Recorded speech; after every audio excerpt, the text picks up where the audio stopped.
Hello class. Welcome back बच्चों। लो प्यारे बच्चों, स्टार्ट कर रहे हैं नया लेक्चर। बेटा आज हमें पास्ट ईयर क्वेश्चंस करने हैं। पिछले बेटा 13 साल में आए हुए ऑर्गेनाइजिंग के सभी क्वेश्चंस करने हैं।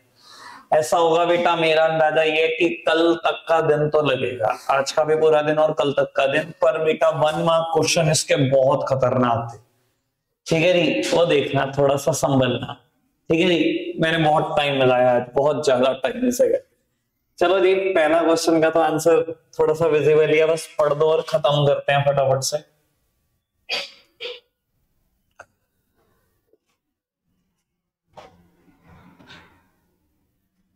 ठीक है बाबू, एक ना वर्ड आता है, बार बार आता है ऑर्गेनाइजिंग में कि इम्प्लीमेंटेशन ऑफ प्लान कब से शुरू हो जाता है।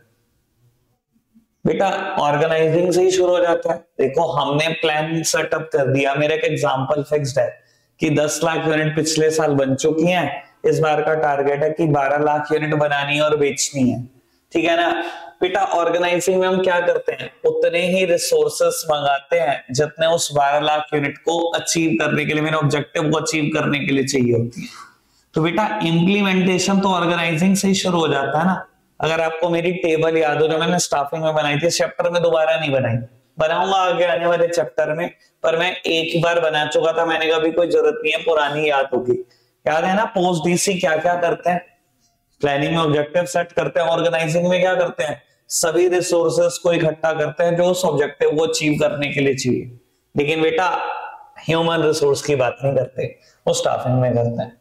तो बेटा बहुत बार क्वेश्चन आएगा इम्प्लीमेंटेशन ऑफ प्लान कब से शुरू हो जाता है। तो बेटा इम्प्लीमेंटेशन तो स्टार्ट कहीं ना कहीं आप देखो तो ऑर्गेनाइजिंग से ही हो जाती है। ठीक है जी, चलो देखते हैं बेटा।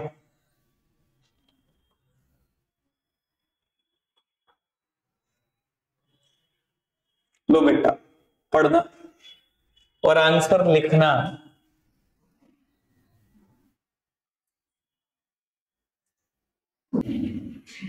अच्छा क्या होना चाहिए आंसर, सेंट्रलाइजेशन।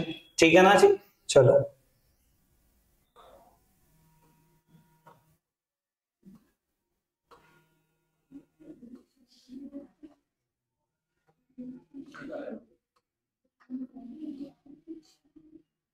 लो बेटा फोर्थ ऑप्शन प्लानिंग है, एक बार पढ़ना जरा इसको। चलो ये तो सिंपल था, आंसर इज ऑर्गेनाइजिंग। ऑर्गेनाइजिंग के चैप्टर में कैसी कैसी बातें, ऑल्दो बेटा मैंने ऑर्गेनाइजिंग की इंपॉर्टेंस नहीं कराई, पर आप फिर भी समझ जाओगे, 1 मिनट से पहले समझ जाओगे। पढ़ना जरा ढंग से, ऑर्गेनाइजिंग की इंपॉर्टेंस का जिक्र है, आप ही आंसर कर पाओगे बड़े आराम से। पढ़ना जरा इसको ढंग से। क्या होना चाहिए बेटा आंसर, अडेप्टेशन टू चेंज, कि कैसे चेंज अडॉप्ट करने में ऑर्गेनाइजिंग मेरी हेल्प कर रहा है। ठीक है ना, एक बात बताऊं, अगर आप चाहो तो जब हम इंपॉर्टेंस पढ़ेंगे अडेप्टेशन टू चेंज में कट कॉपी पेस्ट या मैटर चिपका सकते हो और एग्जांपल भी यही दे सकते हो। बहुत बढ़िया लगा मुझे, पढ़ के ही बहुत बढ़िया लगा। ठीक है ना, ऑर्गेनाइजिंग की इंपॉर्टेंस इतनी मुश्किल नहीं है, अगर आप देखो तो ये चारों इंपॉर्टेंस लिखी हुई है। कहता है ऑर्गेनाइजिंग की वजह से बेनिफिट ऑफ स्पेशलाइजेशन मिलता है। सर गलत थोड़ी कह रहा है, ऑर्गेनाइजिंग में ही तो मैं डिपार्टमेंटलाइजेशन करता हूँ, और डिपार्टमेंटलाइजेशन करने का लॉजिक ही ये है कि स्पेशलाइजेशन का बेनिफिट मिले। ठीक है ना, कहता है ऑर्गेनाइजिंग की वजह से पर्सोनल डेवलप हो जाता है, पर्सोनल का मतलब एम्प्लॉय। सर डेलीगेशन और डिसेंट्रलाइजेशन ऑर्गेनाइजिंग में होता है, सर इसी वजह से तो पर्सोनल डेवलप होते हैं। इतना मुश्किल नहीं है ऑर्गेनाइजिंग की इंपॉर्टेंस को समझना, अगर आपको चैप्टर पता है तो क्या है। ठीक है ना जी, चलो जी बढ़ाते हैं बात को आगे। खैर अभी मुझे उस चीज की बात नहीं करनी ज्यादा।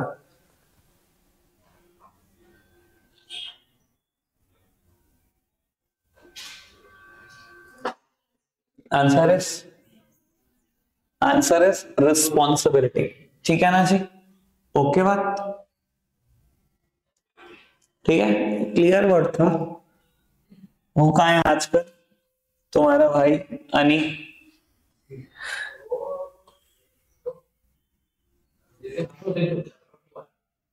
पूछो आप।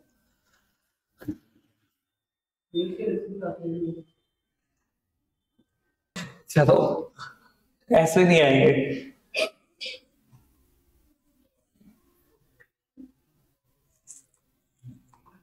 ये भी एक और सिंपल है क्वेश्चन, लो इसको भी पढ़ दो, बाद में बहुत सिंपल निकलेगा, खुद पढ़ निकली चुईया जैसा क्वेश्चन है ये।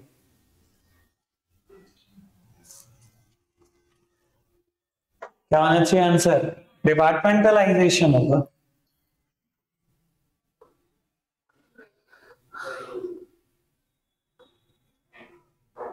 ये बहुत बढ़िया क्वेश्चन था, बहुत बढ़िया, प्लीज पढ़ना जरा इसको। हाँ जी बेटा, एक सेकेंड।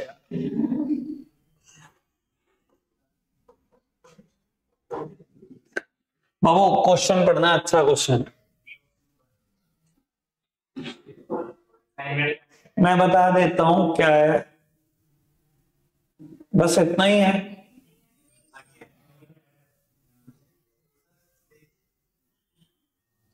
नहीं इतना ही है, नहीं इतना ही है, तो इतना ही पढ़ के चलो। नहीं वो ये आंसर, चलो जी आंसर क्या है? ए बी सी डी सब कुछ ही बोल दोगे तुम तो।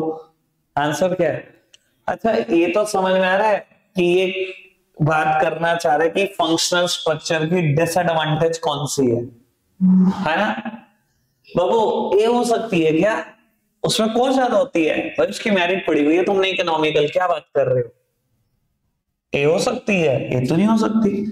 ठीक है ना? सेकंड पढ़ना, managers may gain power and assert independence and ignore organisational interest. Sir शुरू में मैंने भी बी ऑप्शन टिक कर दिया था, पर बाबू ये वर्ड नहीं मैं ढंग से पढ़ पा रहा था। बेटा इंडिपेंडेंस वहां कभी नहीं मिलती, इंडिपेंडेंस सिर्फ डिविजनल स्ट्रक्चर में मिलती है कि आप अपनी यूनिट के होल सोल मालिक हो, पूरे मालिक हो, जो मर्जी करो। ऐसी एडवांटेज फंक्शनल स्ट्रक्चर में नहीं होती, इंडिपेंडेंस नहीं मिलती, तो ये मेरिट नहीं है, सॉरी ये डीमेरिट नहीं है। हाँ ऑर्गेनाइजेशनल इंटरेस्ट वाली थी डीमेरिट, पर बेटा ये डीमेरिट नहीं है, इंडिपेंडेंस कभी नहीं मिलती वहां। आगे बढ़ना, मुझे नहीं लगता इसके अलावा बेटा फिर कोई और कंफ्यूजन रह सकती है, आंसर इज डी। ठीक है ना बेटा? आपको ऐसी ट्रेनिंग नहीं मिलती आपकी टॉप मैनेजमेंट में पहुंच पाओ। क्यों नहीं मिलती बेटा? बड़ी सिंपल सी कहानी है। देखो डिविजनल स्ट्रक्चर में ऐसा होता है, डिविजनल स्ट्रक्चर में आप मल्टीपल वर्क हैंडल कर रहे होते हो, मल्टीपल स्किल्स डेवलप हो जाते हैं आपके अंदर, तो आप बेटा कल को प्रमोशन के लिए वर्दी हो पूरे। पर बेटा फंक्शनल स्ट्रक्चर में क्या होता है, एक काम के स्पेशलिस्ट बनते हो आप, तो बेटा प्रमोशन के लिए इतने वर्दी नहीं हो कि टॉप लेवल पे पहुंच जाओगे। टॉप लेवल ऑफिशियल तो होते हैं जिसको सब काम आता है, ऐसे तो पहुंचने ही नहीं देंगे आपको। क्लियर है बेटा बात? Answer is B. हाँ तो क्या, वो तो मेरे को अरे इतना पढ़ के भी लग रहा था, heads do not gate training for top management, position नहीं भी पढ़ रहा था तो क्या। हाँ बिल्कुल।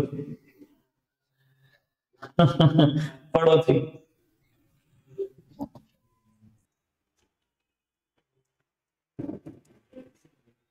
हाँ 2 सेकंड लो। Answer is organisational structure.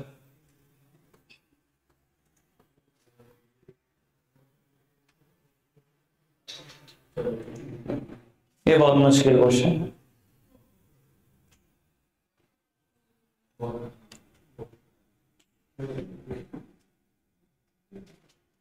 ये मैंने अभी कहा था थोड़ी देर पहले, वर्ड आएगा, बहुत बार आएगा, बहुत ज्यादा बार आएगा। ठीक है जी चलो।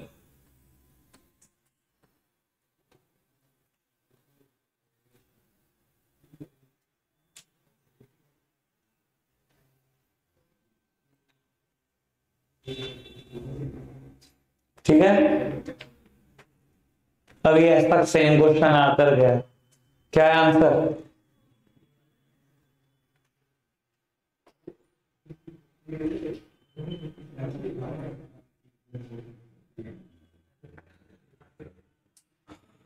विशेष कृष्णा, करो यार क्वेश्चन, बात तो मैं लगे पढ़ो।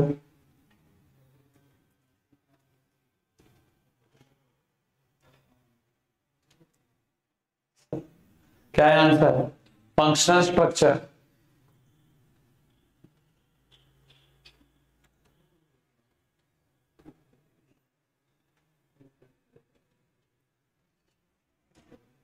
बढ़िया क्वेश्चन।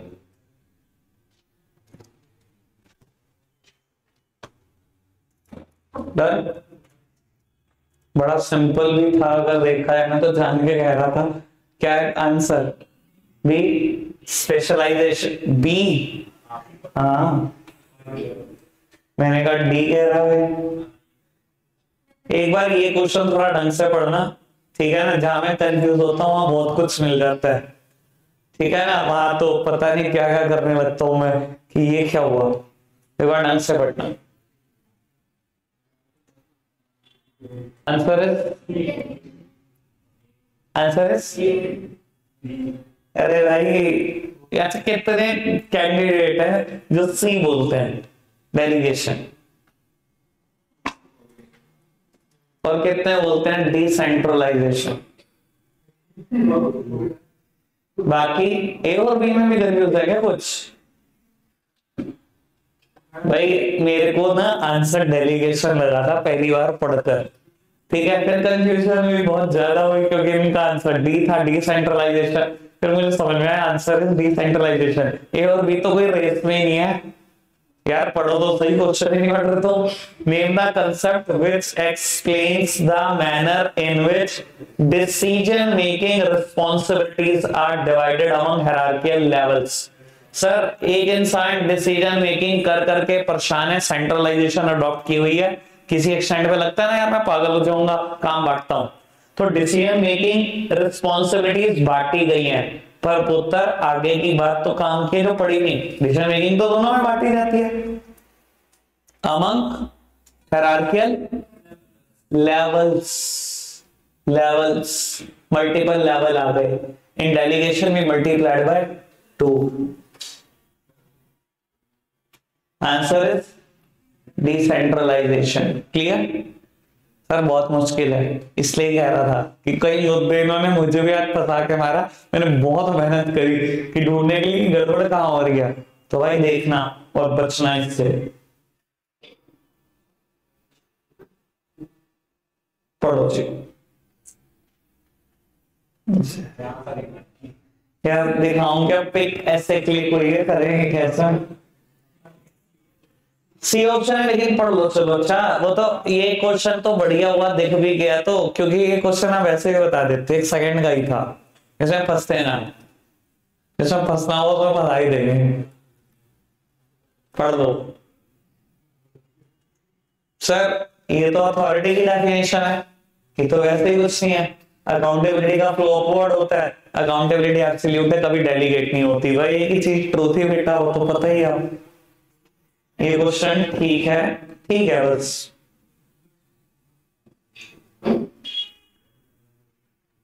मैं आगे करता, ये तो क्वेश्चन पढ़ लो, बस ये बता दो कौन सा ऑर्गेनाइजेशनल स्ट्रक्चर तो टेबल है बिना ऑप्शन के।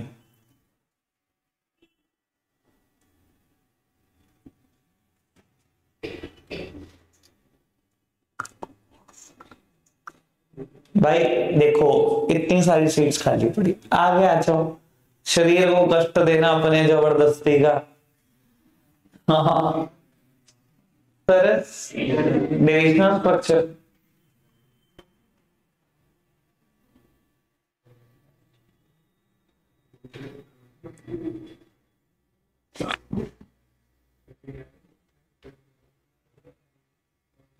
चलो जी, सिंपल है क्वेश्चन तो। सी असाइनमेंट ऑफ ड्यूटीज। भाई इसमें ना असर्शन रीजनिंग के ऑप्शन अलग हैं, मतलब जैसे नॉर्मली होते हैं वैसे नहीं है, तो एक बार देख लेना ढंग से। सिंपल आंसर इज सी, ठीक है?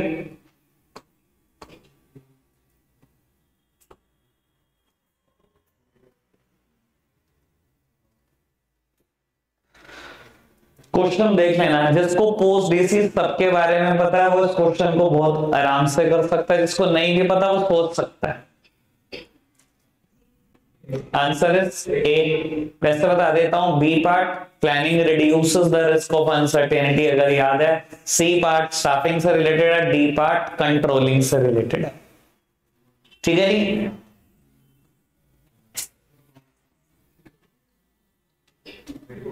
बहुत बढ़िया क्वेश्चन, बहुत ज्यादा बढ़िया क्वेश्चन, पढ़ना।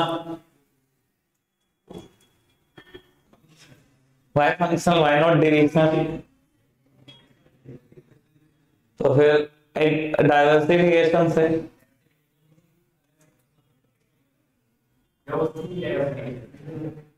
बाबू देखो, एक बात बता देता हूं, खाली डाइवर्सिफिकेशन या डाइवर्सिफाइड वर्ड देखकर पागल मत हो जाना। डाइवर्सिफाइड प्रोडक्ट नहीं है, डाइवर्सिफाइड एक्टिविटीज है। एक्टिविटीज मतलब नंबर ऑफ फंक्शन ज्यादा है। डाइवर्सिफाइड का मतलब समझो ना, बहुत ज्यादा है एक्टिविटीज, प्रोडक्ट नहीं। ठीक है ना जी? चलो, आंसर इज फंक्शन स्ट्रक्चर।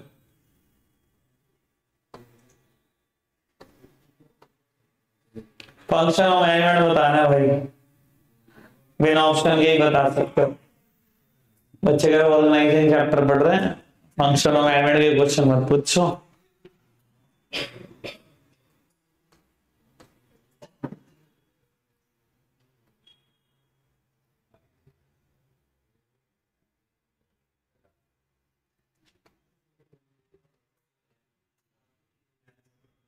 पढ़ो जी, simple answer is delegation, D. हाँ, आंसर डेलीगेशन है जी।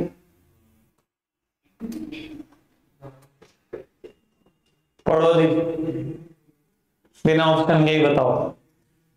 Control number of subordinates to be controlled by a single superior. ठीक है बेटा, ये काम की बात है। असर्शन रीजनिंग टाइप क्वेश्चन है ये। बताओ ये आंसर क्या होना चाहिए?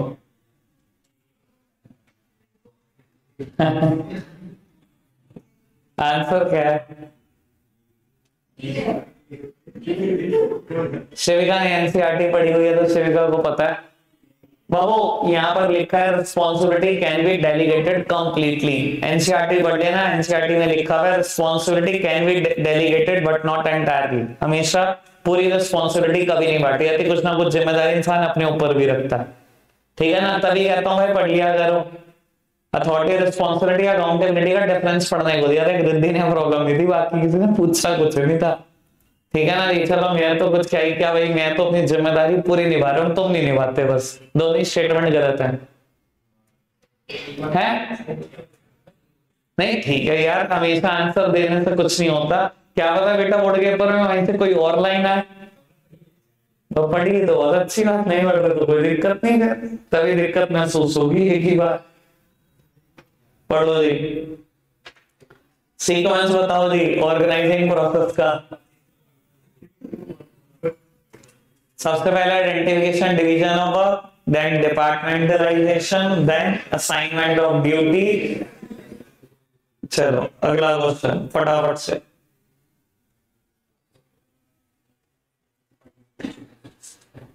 क्या है आंसर? बताओ। ऑप्शन क्या कर रहे हैं इसमें? वो क्लियर क्वेश्चन दिया हुआ, क्या कर रहे हैं इसमें? ग्रुपिंग द एक्टिविटी, और क्या बताओ? हाँ, ऑप्शन क्या करने से?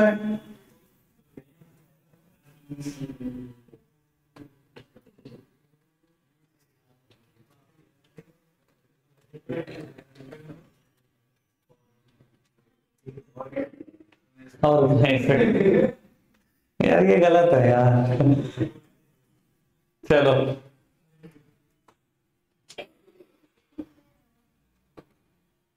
ये ठीक क्वेश्चन है, बिना ऑप्शन के बताओ। चलो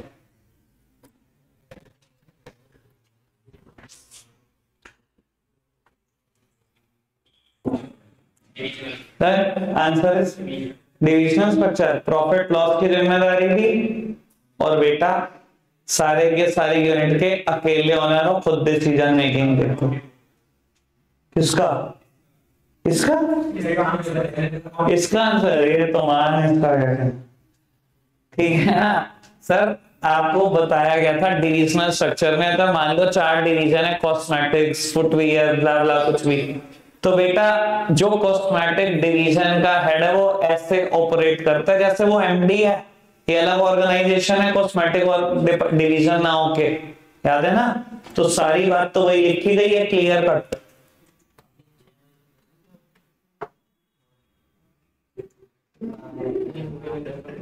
लो जी, ये पढ़ो, आराम से सोचोगे तो आंसर बिल्कुल सामने लिखा हुआ है आपके।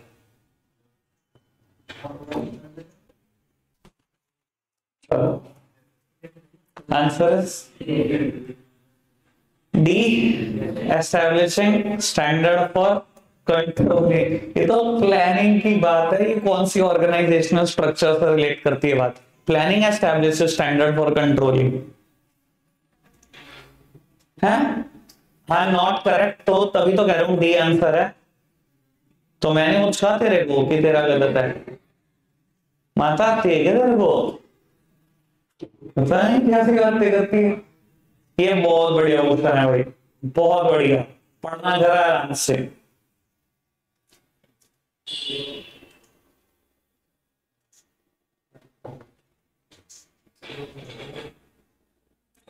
चलो, कभी तो फंसते हैं बच्चे, अच्छा लगता है, कभी तो फंसो। अब आया ना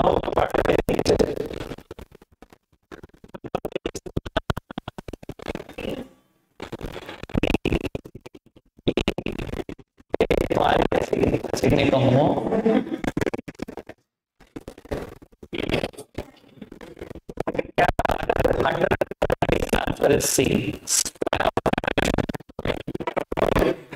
अच्छा, जो भी है, ऑफ मैनेजमेंट ऑर्गेनाइजेशन को शेप देता है। एक मिनट सामने देखो, तो एमडी है, एमडी ना बेटा सोच रहा है ऑर्गेनाइजेशन को कितने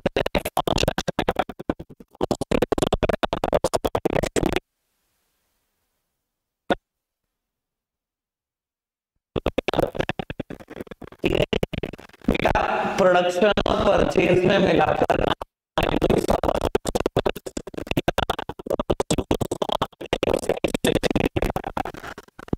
उसने सोचा कि एक मैनेजर कितने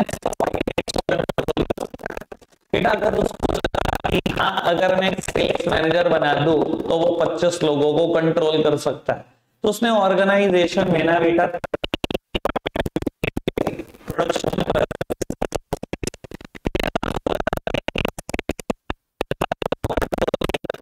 मुझे मार्केटिंग को एक अलग हेड बनाना चाहिए, एक अलग मैनेजर बनाना चाहिए, तो बेटा पड़ेगा मार्केटिंग अगेन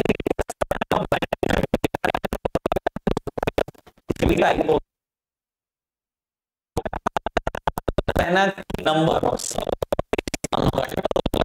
सुपीरियर, तो बेटा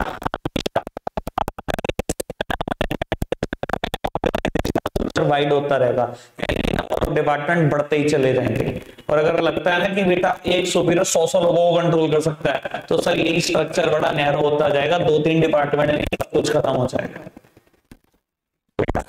मैनेजमेंट स्ट्रक्चर देता है। क्लियर है बेटा बात? बढ़ाएं बात को।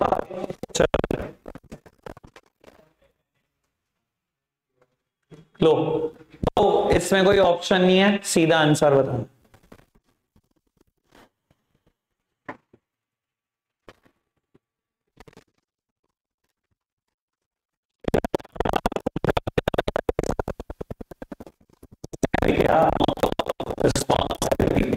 ठीक है ना, बस उसी चीज को लैंग्वेज अलग 32।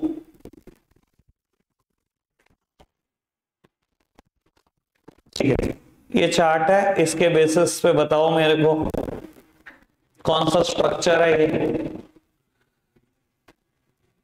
बताओ जी। फंक्शनल स्ट्रक्चर और डिविजनल स्ट्रक्चर, डिविजनल स्ट्रक्चर। अरे इतने तो समझदार हो, 42 पर आएंगे।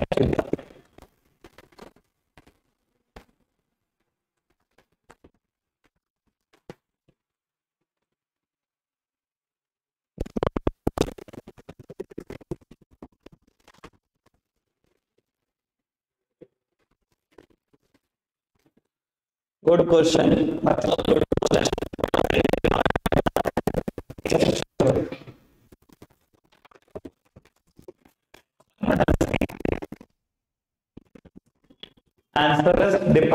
डिपार्टमेंटलाइजेशन, तुम्हारा जिक्र भी है इसलिए मान लेते हैं तुम्हारी बात।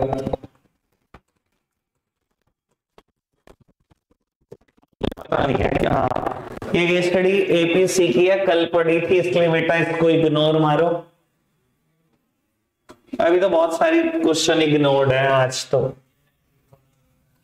क्या टाइम हो गया ये बता दे। 40 तो नहीं हुए, 30 मैंने कर लिखा था 40 नहीं हुए। हाँ, इन्हें कोई वैल्यू नहीं लगती 2 मिनट की, कितने निकम्मे हैं। थोड़े के पेपर में लगेगी पता वैल्यू, 2 मिनट कुछ होते ही नहीं। चलो अच्छा ये बताओ आंसर फटाफट से, ये बताओ आंसर। चुप,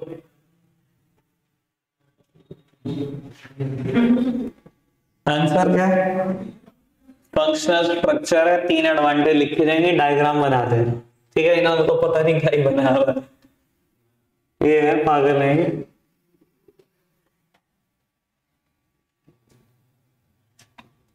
एक और के स्टडी करो, आज की लास्ट करते हैं। अब ढूंढनी पड़ेगी भाई क्या कहाँ है। एपीसी की स्टडी का तो इग्नोर करो।